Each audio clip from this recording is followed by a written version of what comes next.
నమస్కారం. నా TV news వార్తలకు స్వాగతం. ముందుగా వార్తల్లోని ముఖ్యాంశాలు. 6 మున్సిపాలిటీలో BJP single largest party. Karimnagar, Nizamabad గెలుస్తున్నామన్న రామచంద్రరావు. ఈ ఎన్నికల్లో బీజేపీ బలపడిందన్న రామచంద్రరావు. హంగు వచ్చినా బీజేపీ ఎవరికీ మద్దతివ్వదని స్పష్టీకరణ. తెలంగాణలో ఖచ్చితంగా అధికారంలోకి వస్తామని ధీమా. ఫోటోపై బొత్స సత్యనారాయణ సరదా వ్యాఖ్య. కథనాలు పర్వాలేదు, ఫోటో బాగా వేయండన్న బొత్స. అవసరమైతే ఫోటో నేనే పంపిస్తానని వ్యాఖ్య. బాధ్యతాయుత జర్నలిజం అవసరమని బొత్స సూచన. జగన్, చంద్రబాబు పాలనలే అప్పులకి కారణమన్న షర్మిల. ఆర్థిక విధానాలపై తీవ్ర విమర్శలు. బీజేపీకి దగ్గరైన నేతలపై షర్మిల ఫైర్. రాష్ట్ర ఆర్థిక స్థితిపై సమగ్ర చర్చ అవసరమని వ్యాఖ్య.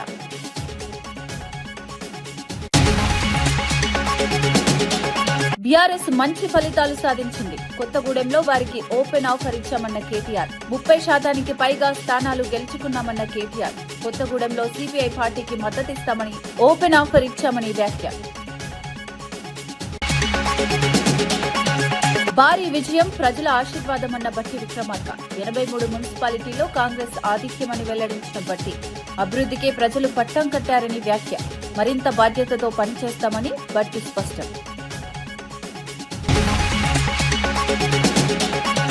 మున్సిపల్ ఎన్నికల ఫలితాలపై మంత్రి శ్రీధర్ బాబు స్పందిస్తూ తెలంగాణ బ్రాండ్ ఇమేజ్ ను దెబ్బతీయడమే అజెండాగా పెట్టుకున్న స్వార్థ రాజకీయ శక్తులకు ప్రజలు గట్టి చెంపపెట్టు తీర్పు ఇచ్చారని అన్నారు. 2 ఏళ్ల ప్రజాపాలనకు ప్రజలు ఆమోదముద్ర వేశారని వ్యాఖ్యానించారు. తమ ప్రభుత్వం అమలు చేస్తున్న సంక్షేమ, అభివృద్ది కార్యక్రమాలు నిజంగా ప్రజలకు చేరాయని ఈ ఫలితాలు స్పష్టం చేస్తున్నాయని తెలిపారు. గ్రామీణ, పట్టణ ప్రాంతాల్లో మౌలిక వసతులు, సంక్షేమ పథకాలు, పారదర్శక పాలనపై ప్రజలు విశ్వాసముంచారని చెప్పారు. ఎన్నికలు కేవలం రాజకీయ పోటీ మాత్రమే కాకుండా ప్రజా విశ్వాసానికి ప్రతిబింబమని పేర్కొన్నారు. భవిష్యత్తులో మరింత బాధ్యతతో పనిచేస్తామని, ప్రజల ఆశలను నెరవేర్చే దిశగా ప్రభుత్వం ముందుకు సాగుతుందని మంత్రి స్పష్టం చేశారు. స్వార్థ రాజకీయాల గురించి, తెలంగాణ బ్రాండ్ ఇమేజ్ను దెబ్బతీసే ప్రయత్నంలో అదే ఎజెండా పెట్టుకొని అన్ని శక్తులు కలుపుకొని ముందుకు పోయినప్పటికీ ఈ ప్రజా తీర్పు వారికి ఒక చెంపదెబ్బు. ఒకవైపు రాష్ట్ర ఆర్థిక వ్యవస్థను గాడిలో పెడుతూ, మరోవైపు అభివృద్ధి, సంక్షేమాన్ని ప్రజల వద్దకు చేర్చాలనే మా ప్రభుత్వ సంకల్పానికి ఈ ఫలితాలు నిజంగానే నిదర్శనం. మున్సిపల్ ఎన్నికల్లో కాంగ్రెస్ అభ్యర్థులను గెలిపించిన ప్రజలకు డిప్యూటీ సీఎం బట్టి విక్రమార్క కృతజ్ఞతలు తెలిపారు. అభివృద్ది, విశ్వసనీయతకే ప్రజలు పట్టం కడతారని మరోసారి రుజువైందన్నారు. 116 మున్సిపాలిటీలు, 7 కార్పొరేషన్లకు ఎన్నికలు జరగగా 83 మున్సిపాలిటీలు, 5 కార్పొరేషన్లలో కాంగ్రెస్ ఆధిక్యం సాధించడం ప్రజల నమ్మకానికి నిదర్శనమని అన్నారు. హంగు పరిస్థితులున్న చోట ఇండిపెండెంట్ అభ్యర్థులు కాంగ్రెస్ వైపు చూస్తుండటం ప్రభుత్వంపై ఉన్న విశ్వాసాన్ని చూపుతుందని వ్యాఖ్యానించారు. ఈ గెలుపుతో తమపై బాధ్యత మరింత పెరిగిందని, పట్టణ అభివృద్ది, మౌలిక వసతుల మెరుగుదల, పారదర్శక పాలనపై దృష్టి సారిస్తామని చెప్పారు. ప్రజల తీర్పు తమకు ప్రేరణగా నిలుస్తుందని, అదే ఉత్సాహంతో సేవ చేస్తామని బట్టి పేర్కొన్నారు.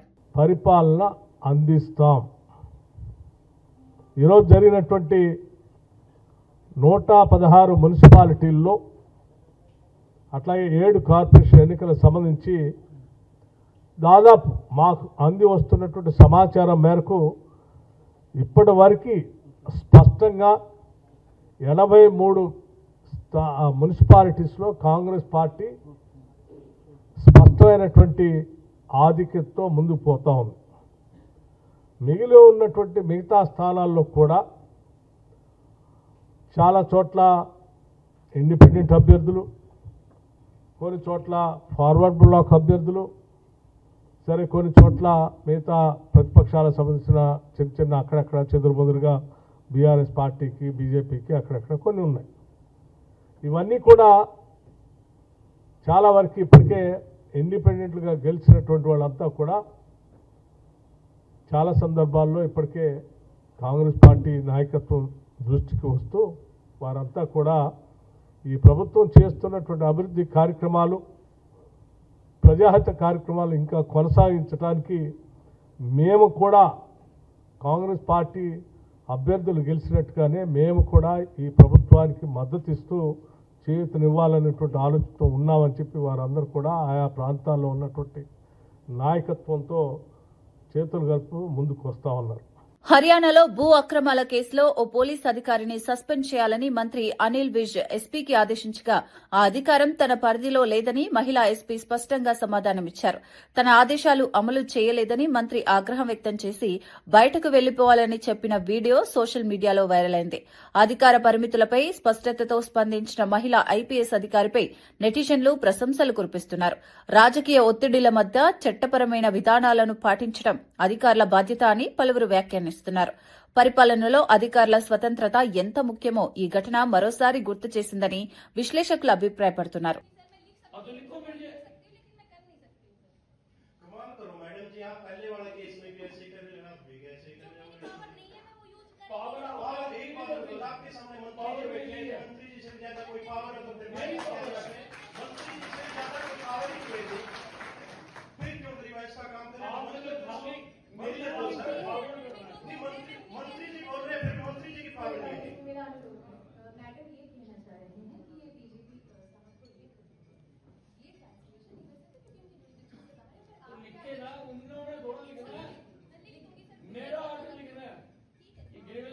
मीटिंग के चेयरमैन अनिल विज ने ये आदेश दिए, इसको सस्पेंड किया।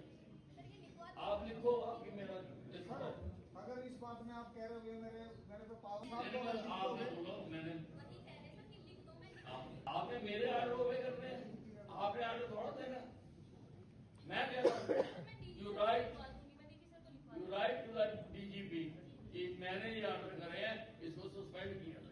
मैं देखूंगा, रिपोर्ट नहीं करूंगा। కరీంనగర్ కార్పొరేషన్లో బీజేపీ ప్రభావం చూపుతోందని కేంద్ర మంత్రి బండి సంజయ్ సంచలన వ్యాఖ్యలు చేశారు. గెలిచిన ఇతర పార్టీ అభ్యర్థులు కూడా సహకారం అందిస్తామని ఫోన్ చేస్తున్నారని తెలిపారు. వారి మద్దతుతో కరీంనగర్ అభివృద్దిని లక్ష్యంగా పెట్టుకుని ముందుకు సాగుతామని చెప్పారు. ఇకపై రాజకీయ విమర్శలకు దూరంగా ఉండి అభివృద్ది రాజకీయాలపై దృష్టి సారిస్తామని స్పష్టం చేశారు. పట్టణంలో మౌలిక వసతులు, పారిశుద్ధ్యం, నీటి సరఫరా, రహదారుల మెరుగుదలపై ప్రాధాన్యత ఇస్తామని పేర్కొన్నారు. ప్రజల సహకారంతో అభివృద్ది సాధ్యమని, రాజకీయ విభేదాలను పక్కనబెట్టి కలిసి పనిచేయాల్సిన అవసరం ఉందని బండి సంజయ్ అన్నారు. ప్రజల అభివృద్ధి గురించి మాత్రమే మాట్లాడతాం. ఆ సునీల్ రావు గారికి చాలా మంది పరిచయం, మేయర్ కాబట్టి, ఈ కరీంనగర్ అభివృద్ధి చేసినటువంటి వ్యక్తి కాబట్టి, కరీంనగర్ మీద అభివృద్ధి మీద అవగాహన వ్యక్తి కాబట్టి, నిధుల విషయంలో అవగాహన వ్యక్తి కాబట్టి, వాళ్ళ చాలా మంది వారికి ఫోన్ చేసి మేము తప్పకుండా బీజేపీలోకి వస్తాం, బీజేపీకి మద్దతు ఇస్తామని చెప్పారు. ఎక్కడ ఆగం, పక్కా మద్దతు తీసుకుంటాం. వాళ్ళందరూ కలిసి ఈ కరీంనగర్ను అభివృద్ధి చేయడమే లక్ష్యంగా మేము ముందుకు పోతాం. కొత్తగూడెం కార్పొరేషన్లో హంగు పరిస్థితి నెలకొనడంతో బీఆర్ఎస్ వర్కింగ్ ప్రెసిడెంట్ కేటీఆర్ సీపీఐకి మేయర్ పదవికి మద్దతిస్తున్నట్లు ప్రకటించారు. 60 స్థానాల్లో కాంగ్రెస్, సీపీఐ చెరో 22 స్థానాలు గెలుచుకోగా బీఆర్ఎస్ 8 స్థానాలు సాధించింది. బీజేపీ, సీపీఎం చెరో స్థానం గెలిచాయి. సింగరేణిలో జరుగుతున్న బొగ్గు కుంభకోణంపై అడ్డుకట్ట వేయాలంటే సీపీఐతో కలిసి పనిచేయాలని తాము నిర్ణయించుకున్నట్లు కేటీఆర్ తెలిపారు. కాంగ్రెస్, బీజేపీని ఎండగట్టడానికి ఈ ఆఫర్ ఇచ్చామని అన్నారు. ప్రజా ప్రయోజనాల కోసం రాజకీయ వ్యూహాలు అవసరమని, పట్టణ అభివృద్ది, పారదర్శక పాలన లక్ష్యంగా ముందుకు సాగుతామని కేటీఆర్ స్పష్టం చేశారు. అడ్డుకోవాల్సిన అవసరం ఉంది. ఎందుకంటే ఈ రెండు చోట్ల కూడా అక్కడ 51% వాటా సింగరేణిలో రాష్ట్ర ప్రభుత్వానికి ఉంది, కాంగ్రెస్ ప్రభుత్వం ఇక్కడ ఉన్నది. 49% వాటా కేంద్ర ప్రభుత్వానికి ఉంది, బీజేపీకి అందులో భాగస్వామ్యం ఉంది. ఇన్ని అక్రమాలు జరుగుతున్నాయని చెప్పి మేము గొంతెత్తి ధర్నాలు చేసి క్షేత్రంలో ఘోషించి ప్రెస్ మీట్లు పెట్టి గవర్నర్ను కలిసి ఇంత హంగామా చేస్తే మరి ఇంతవరకు అటు కాంగ్రెస్ చప్పుడు చేయదు, ఇటు బీజేపీ చప్పుడు చేయదు. అందుకే మిత్రులు సిపిఐ రాష్ట్ర సెక్రటరీ మరి సాంబశివరావు గారికి నేను ఫోన్ చేసి చెప్పాను, మీరు కనుక తీసుకోవాలనుకుంటే కొత్తగూడెం కార్పొరేషన్ మీరు తీసుకోండి, మేము మద్దతు ఇస్తాం ఓపెన్గా అని చెప్పి కూడా వారికి చెప్పడం జరిగింది. ప్యూర్లీ ఒకటే ఉద్దేశం, సింగరేణిలో జరుగుతున్న దోపిడీని, సింగరేణి కేంద్రంగా ఉన్న కొత్తగూడెంలో తప్పకుండా అక్కడ మరి కాంగ్రెస్, బీజేపీని ఎండగట్టాలన్న ఉద్దేశంతోనే ఈ ఆఫర్ కూడా మేము ఇచ్చాము.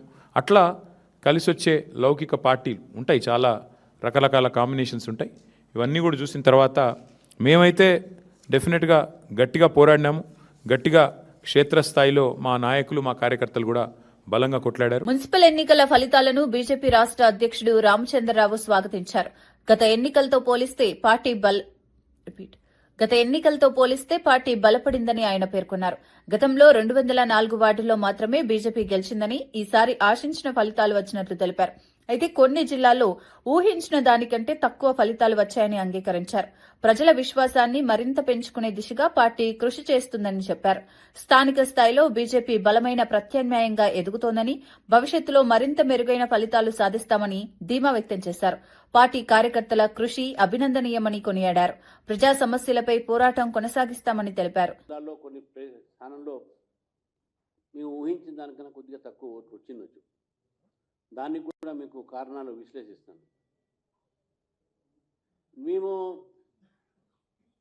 ఎలక్షన్స్ ఒక ప్రచారంలో మొత్తం తెలంగాణలో భారతీయ జనతా పార్టీ ఏం చేయబోతుంది, ఏం చేస్తుంది, మోదీ గారి నుంచి మేము ఏం తీసుకువస్తాము, ఏ అయితే మున్సిపాలిటీస్ని ఏ విధంగా మేము తీర్చిదిద్దుతాము అనేది మేనిఫెస్టోతో సహా ప్రభుత్వం చేసినటువంటి తప్పిదాలు ఈ రెండింటి మీద చార్జ్ షీట్ కూడా తీయడం జరిగింది.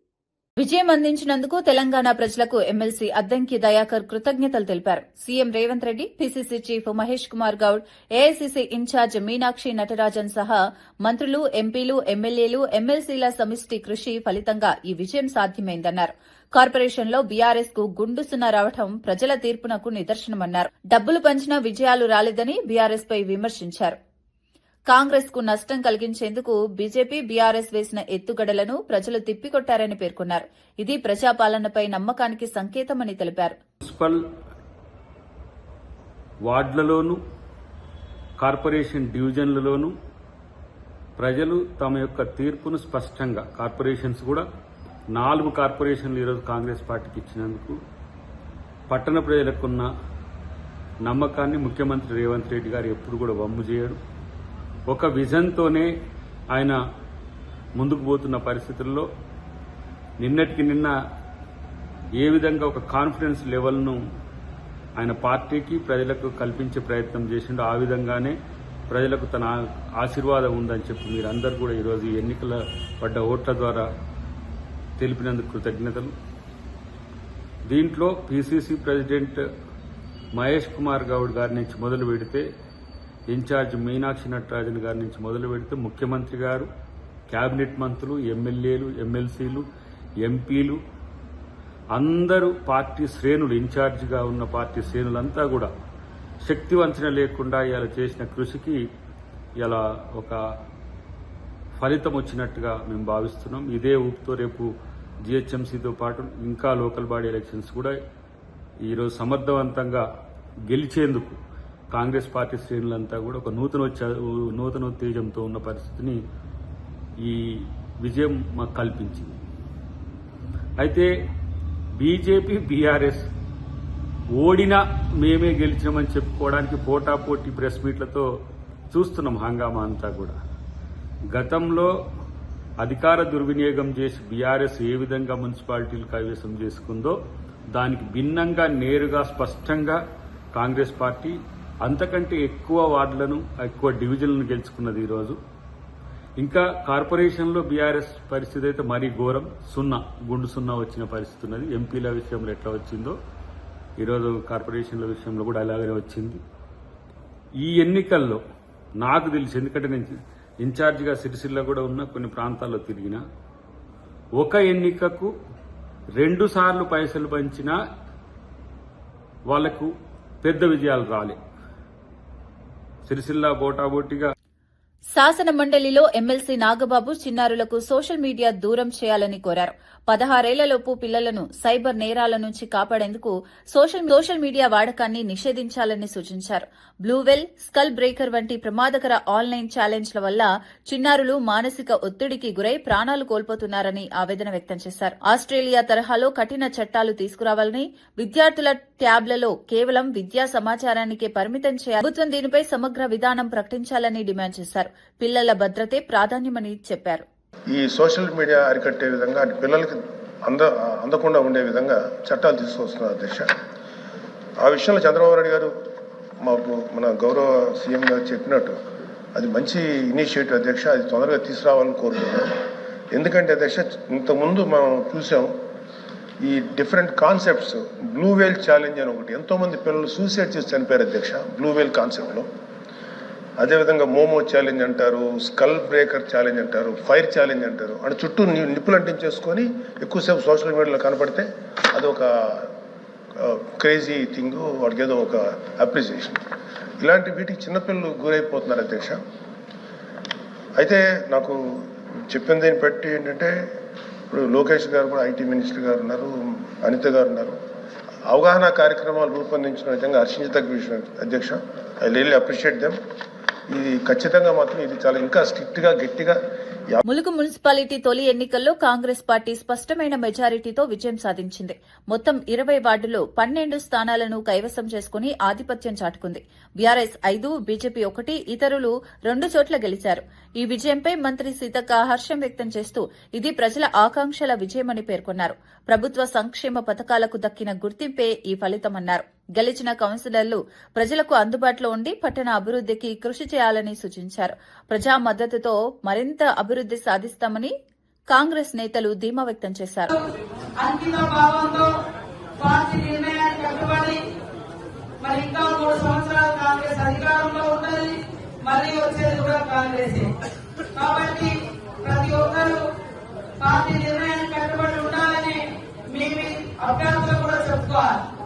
మాకిది మాకది అని పోటాపోటీ కాకుండా పార్టీ నిర్ణయం మేరకు, పార్టీ భవిష్యత్తు మేరకు, పార్టీ బలోపేతం మేరకు, పార్టీ సిద్ధాంతం మేరకు అందరూ కలిసికట్టుగా పనిచేయాలని కోరుకుంటూ 16వ తారీఖు నాడు మరి ఎన్నిక ఉంటుంది. చైర్మన్, వైస్ చైర్మన్, ఇతర కౌన్సిల్ మెంబర్స్.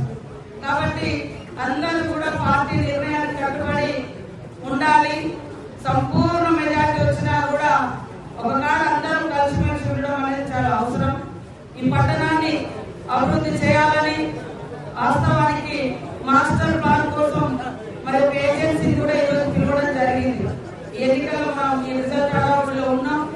ఇప్పటికే మనము అంటే రిజల్ట్ తొందరగా అయిపోతే వేరే పని అనుకున్నాం, కానీ మరి కొద్దిగా డిలే అయినప్పటికీ కూడా నేను అందరికీ ఒకటే చెప్తున్నా, ఇక్కడ నాయకులకు కానీ గెలిచినటువంటి అభ్యర్థులకు కానీ పార్టీ పట్ల అంకిత భావం, సిన్సియారిటీ, గెలవక ముందు ఒక రకంగా, గెలిచినాక ఒక రకంగా, సీట్ రాకముందు ఒక రకంగా, సీట్లు వచ్చినాక ఒక రకంగా, ఇలాంటి అస్సలే చేయకూడదు. ఖచ్చితంగా అందరికి విప్పు కూడా జారీ చేస్తాం. తప్పుడు పనులు చేస్తే వాళ్ళ సభ్యత్వం కూడా పోతాం. కాబట్టి మరి ఎవరు ఇవాళ అక్కడ గెలిచినటువంటి వాళ్ళు కూడా మరి ఈ రోజు ఇద్దరు ఇండిపెండెంట్ కూడా ఉన్నారు. వాళ్ళందరూ కూడా గతంలో కానీ మొన్న కానీ మన పార్టీ టికెట్ అడిగినటువంటి వాళ్ళే. ఇంకో ఇతర పార్టీలలో మనం టికెట్ ఇవ్వకపోతే అటువైపు గెలిచినటువంటి వాళ్ళే. కాబట్టి కాంగ్రెస్ పార్టీని బలోపేతం చేయడం కోసం మంచిగా ఆలోచించి భవిష్యత్తులో ఇప్పుడు గెలిచినటువంటి వాళ్ళందరూ భవిష్యత్తులో మీ భవిష్యత్తు బాగుండే విధంగా నిర్ణయాలు తీసుకుందాం. వైఎస్ జగన్, చంద్రబాబు నాయుడు ఇద్దరి పాలనల వల్లే ఆంధ్రప్రదేశ్ రాష్ట్రం అప్పుల ఊబిలో కూరుకుపోయిందని వైఎస్ షర్మిల తీవ్ర విమర్శలు చేశారు. అధ్వానమైన ఆర్థిక విధానాలతో రాష్ట్రాన్ని భారీ అప్పుల్లోకి నెట్టారని ఆరోపించారు. జాతీయ ఉపాధి హామీ పథకానికి పేరు మార్పు చేస్తున్న పార్లమెంట్లో ప్రశ్నించే ధైర్యం ఏ పార్టీకి లేదని విమర్శించారు. చంద్రబాబు, పవన్ కళ్యాణ్తో పాటు జగన్ కూడా బీజేపీకి దగ్గరయ్యారని, రాష్ట్ర ప్రయోజనాల కంటే రాజకీయ లాభాలకే ప్రాధాన్యమిస్తున్నారని మండిపడ్డారు. ప్రజల సమస్యలపై గట్టిగా నిలబడాల్సిన నేతలు కేంద్రానికి అనుకూలంగా వ్యవహరిస్తున్నారని అన్నారు. రాష్ట్ర ఆర్థిక పరిస్థితి, ఉపాధి అవకాశాలు, సంక్షేమ పథకాల భవిష్యత్తుపై సమగ్ర చర్చ అవసరమని పేర్కొన్నారు. చంద్రబాబును కూడా సూటిగా ప్రశ్నిస్తుంది కాంగ్రెస్ పార్టీ. ఇది భావ్యం కాదు. మన రాష్ట్ర ప్రజల జీవితాలతో ఆటలు ఆడుకుంటున్నారు ఈ రాజకీయ నాయకులు. ఎవరైనా మాట్లాడుతున్నారా? కూటమి సర్కారు ఎలాగో మాట్లాడు, చంద్రబాబు గారు, పవన్ కళ్యాణ్ గారు బీజేపీ మీద ఎలాగో మాట్లాడు, కనీసం జగన్మోహన్ రెడ్డి గారైనా మాట్లాడుతున్నారంటే ఆయన కూడా మాట్లాడటం లేదు. ఎందుకంటే ఆయన కూడా బీజేపీకి అమ్ముడుపోయాడు కాబట్టి, ఆయన కూడా బీజేపీ మోడీ దత్తపుత్రుడు కాబట్టి, ఆయన కూడా బీజేపీకి బినామీగా మారాడు కాబట్టి. రాజశేఖర రెడ్డి గారు అంత చిత్తశుద్ధితో ఉపాధి హామీ పనిని అంత అద్భుతంగా జరిపి చూపిస్తే, హామీని కూనీ చేస్తుంటే కనీసం ఒక్క మాటైనా మాట్లాడడం లేదంటే మరి జగన్మోహన్ రెడ్డి గారికి బీజేపీని ఎదిరించే సత్తా ఉన్నట్ట లేనట్ట? ముమ్మాటికి లేనట్టు. అందుకే చెప్తున్నాం, ఈ రోజు ఉపాధి హామీ పథకం నిలబడాలి అని కొట్లాడుతున్న ఏకైక పార్టీ కాంగ్రెస్ పార్టీ. పల్నాడు జిల్లా కోటప్పకొండలో మహాశివరాత్రి సందర్భంగా జరగనున్న వేడుకల ఏర్పాట్లను జిల్లా కలెక్టర్ కృతికా శుక్లా సమీక్షించారు. భక్తుల రద్దీ దృష్ట్యా భద్రతా చర్యలు, క్యూలైన్లు, పార్కింగ్ సదుపాయాలు, తాగునీరు, వైద్య శిబిరాల ఏర్పాట్లను ప్రత్యక్షంగా పరిశీలించారు. శివరాత్రి రోజున లక్షలాదిగా వచ్చే భక్తులకు ఎలాంటి ఇబ్బందులు కలగకుండా సమగ్ర ప్రణాళికతో పనిచేయాలని అధికారులకు ఆదేశించారు. దర్శనాలు సాఫీగా జరిగేలా ట్రాఫిక్ నియంత్రణ, శానిటేషన్, అత్యవసర సేవలపై ప్రత్యేక దృష్టి పెట్టాలని సూచించారు. ఆలయ పరిసరాల్లో శుభ్రత, లైటింగ్, తాత్కాలిక సదుపాయాలు సమయానికి పూర్తి చేయాలని స్పష్టం చేశారు. భక్తుల భద్రతే ప్రథమ కర్తవ్యమని పేర్కొన్నారు. Morning 9 AM honourable minister for energy Bottipati Ravikumar గారు పట్టు వస్త్రాలు గవర్నమెంట్ వైపు నుంచి సమర్పణ చేస్తారు. దర్శనాలకు సంబంధించి 100 రూపీస్ శీఘ్ర దర్శన్ టికెట్, 200 రూపీస్ ప్రత్యేక దర్శనం ticket, 300 rupees VIP ticket and 500 rupees అభిషేకం టికెట్స్ అన్ని ఆన్లైన్ ఆల్రెడీ విడుదల చేయడం జరిగింది. ఈ రోజు రేపు కూడా అవి ఆన్లైన్లో అవైలబుల్ ఉంటాయి. మహాశివరాత్రి రోజు కూడా టెంపుల్ దగ్గర కౌంటర్స్ ఉంటాయి. 100, 200 అండ్ 500 రూపీస్ టికెట్స్ ఆ రోజు కూడా ఆఫ్లైన్ కూడా కొనుక్కోవడానికి ప్రొవిజన్ ఇవ్వడం జరుగుతుంది. సో ఈ అరేంజ్మెంట్స్ సంబంధించి ముఖ్య ఉద్దేశం మన భక్తుల అందరికీ ఎంత క్యూ లైన్ ఉన్నప్పుడు కూడా వాళ్ళకి అన్ని సదుపాయాలు ఉండాలి. వాటర్ సంబంధించి 6 lakh పైన వాటర్ బాటిల్స్ ఇప్పటికీ అరేంజ్ చేయడం జరిగింది. 1 lakh పైన butter milk packets, biscuit packets, చిన్నపిల్లల కోసం పాలు అరేంజ్ చేయడం జరిగింది. షేడ్ నెట్స్, క్యూ లైన్స్ అన్నీ పక్కాగా ఏర్పాటు చేయడం జరిగింది. ఇప్పటికీ అన్ని చోట మెడికల్ క్యాంప్స్, 108 వెహికల్స్, వైద్య సిబ్బందులు 170 పైన 3 రోజులు 14, 15, 16 ఫిబ్రవరి అక్కడే ఉంటారు. దీంతో పాటు శానిటేషన్ సంబంధించి ఎండోమెంట్ స్టాఫ్తో పాటు పైన అప్ హిల్స్లో పిడుగురాల మరియు వినుకొండ మున్సిపాలిటీ నుంచి 100 మంది శానిటేషన్ వర్కర్స్ని డిప్లాయ్ చేయడం జరిగింది. డౌన్ హిల్లో చుట్టుపక్కల పంచాయత్స్ నుంచి మరియు చిలుకలూరుపేట్ అండ్ సత్తన్పల్లి మున్సిపాలిటీ నుంచి 600 మంది పైన శానిటేషన్ వర్కర్స్ని 3 రోజు 14, 15, 16th షిఫ్ట్ సిస్టంలో 8 hours షిఫ్ట్స్లో డిప్లాయ్ చేయడం జరిగింది. దీంతో పాటు ఎలక్ట్రిసిటీ కనెక్షన్ చాలా చోట పార్కింగ్ పెట్టడం జరుగుతుంది. బేదింగ్ ఘాట్స్ పెట్టాము కాబట్టి, బస్ పార్కింగ్ ఏరియాస్ ఉన్నాయి కాబట్టి, రాత్రి వరకు దర్శనాలు ఉంటాయి కాబట్టి 3400 లొకేషన్స్లో లైటింగ్ పెట్టడం జరిగింది. దాంతోపాటు సపోర్ట్ చేయడానికి జనరేటర్, ట్రాన్స్ఫార్మర్స్ కూడా అన్నీ ఏర్పాటు చేయడం జరిగింది. ఫైర్ టెండర్స్ కూడా, ఫైర్ ఇంజిన్స్ ప్రభల్ దగ్గర 1, పైన టెంపుల్ దగ్గర 1, ఇంకా 2 bus parking and car parking ఏరియాస్లో పెట్టడం జరిగింది. ఆస్కా lights, fire extinguishers, bullet fire extinguishers మరియు వాళ్ళ మ్యాన్ పవర్ అన్ని చుట్టుపక్కల జిల్లాల నుంచి ఇక్కడికి డిప్లాయ్ చేయడం జరిగింది. దీంతోపాటు ప్రసాదం గురించి ఈసారి అందరికీ ఉచితంగా ఒక లడ్డు ప్రసాదం వాళ్ళ క్యూ లైన్లో ఎగ్జిట్ పాయింట్లో కూడా ఇవ్వడం జరిగింది. పర్చేజ్ కోసం కూడా ప్రసాదం కొనుక్కోవడానికి కూడా 10 కౌంటర్స్ ఏర్పాటు చేయడం జరిగింది. అన్ని చోట సీసీ కెమెరాస్ ఏర్పాటు చేసాము. పైన 100 పైన సీసీ కెమెరాస్ ఉన్నాయి. కంట్రోల్ రూమ్ కూడా పోలీస్ అండ్ డిస్ట్రిక్ట్ అడ్మినిస్ట్రేషన్కి కంబైన్ కంట్రోల్ రూమ్ 1 పైన అప్ హిల్లో, 1 డౌన్ హిల్లో ఏర్పాటు చేయడం జరిగింది. 600 పైన వాలంటీర్స్ కూడా ఇప్పటికీ రిజిస్టర్ అయ్యారు. దీంతో పాటు NCC and scouts and guides వాళ్ళు కూడా స్టూడెంట్స్ అందరూ వచ్చి క్యూ లైన్ మెయింటెనెన్స్లో లేదా జనరల్ సోషల్ సర్వీస్లో కూడా వాళ్ళు ఆ రోజు హెల్ప్ చేయడానికి, కాంట్రిబ్యూట్ చేయడానికి వస్తారు. పార్కింగ్ అండ్ రూట్ ప్లాన్ సంబంధించి అందరికీ తెలుసు. ప్రతి సంవత్సరం మనకి ఒకే టైం అంటే ఈవినింగ్ టైం ప్రభల్ ఎక్కువ వస్తాయి. 23 ఇప్పటికీ రిజిస్టర్ అయినాయి ఎలక్ట్రిఫైడ్ ప్రభల్స్. పిఠాపురం పాదగయ పుణ్యక్షేత్రంలో మహాశివరాత్రి మహోత్సవాలు ఘనంగా ప్రారంభమయ్యాయి. డిప్యూటీ సీఎం పవన్ కళ్యాణ్ తరపున డీసీసీబీ చైర్మన్ తుమ్మల బాబు, మాజీ ఎమ్మెల్యే పెండెం దొరబాబు పట్టు వస్త్రాలు సమర్పించారు. మహాశివరాత్రి సందర్భంగా ప్రత్యేక పూజలు, అభిషేకాలు, రాత్రి జాగరణ కార్యక్రమాలు నిర్వహించనున్నారు. 15న పవిత్ర స్నానాలు, 16న రథోత్సవం, 18న తెప్పోత్సవం నిర్వహించనున్నట్లు దేవస్థాన అధికారులు తెలిపారు. లక్షలాదిగా తరలివచ్చే భక్తుల కోసం అన్నప్రసాదం, త్రాగునీరు, వైద్య సదుపాయాలు, క్యూలైన్ల ఏర్పాటు చేసినట్లు వెల్లడించారు. భక్తులకు ఇబ్బంది లేకుండా అన్ని శాఖల సమన్వయంతో ఏర్పాట్లు పూర్తి చేసినట్లు అధికారులు పేర్కొన్నారు. పీఠాల్లో ఒక శక్తివంతమైన పీఠంగా వర్ధిల్లుతున్నటువంటి ఈ పీఠికాపురంలో పురోహిత అమ్మవారు దత్తక్షేత్రంలో మరి మహాశివరాత్రి ఉత్సవాలు జరుగుతున్నటువంటి సందర్భంలో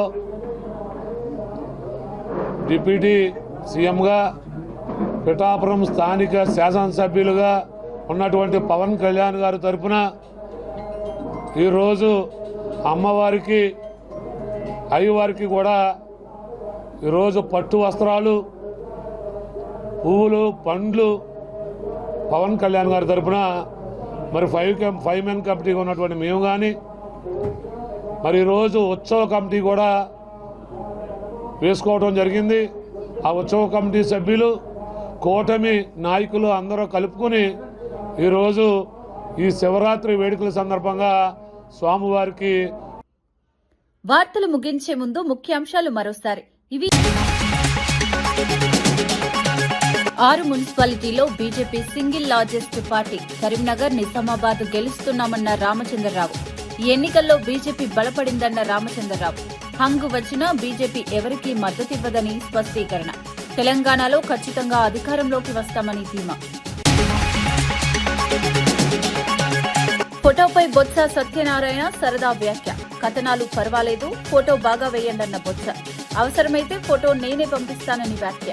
బాధ్యతాయుత జర్నలిజం అవసరమని బొత్స సూచన. జగన్, చంద్రబాబు పాలనలే అప్పులకి కారణమన్న షర్మిల. ఆర్థిక విధానాలపై తీవ్ర విమర్శలు. బీజేపీకి దగ్గరైన నేతలపై షర్మిల ఫైర్. రాష్ట్ర ఆర్థిక స్థితిపై సమగ్ర చర్చ అవసరమని వ్యాఖ్య.